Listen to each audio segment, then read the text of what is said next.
কলকে জানাই শুভ দুপুর। কয়েকদিন আপনাদের সামনে হাজির হতে পারিনি শরীর অসুস্থ থাকার জন্য। আজ আবার চলে এলাম প্রত্যেক দিনের মতো রান্না নিয়ে। আজকে কি রান্না করে ফেলেছি দেখা যাক। করে নিলাম ভাত, ভাতের উপরে দিয়ে দিলাম একটা কাঁচা লঙ্কা, আর বানিয়েছিলাম দই কাতলা। কাতলা মাছ নিয়ে এসেছিল, সেটাকে দই দিয়ে আমি কাতলা করেছিলাম, দই কাতলা। আর রেখেছিলাম চিকেনের ঝোল।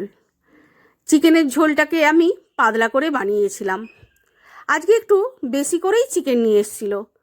কিছুটা করেছিলাম চিকেনের ঝোল আর কিছুটা করে নিয়েছিলাম চিল্লি চিকেন।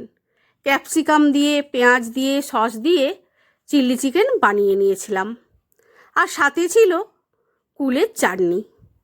সেই কুলের চাটনিটাকেও আমি চিনি দিয়ে বানিয়ে ফেলেছি। আর রেখেছিলাম 1 গ্লাস জল। তোমাদের কেমন লাগলো জানিও। ভালো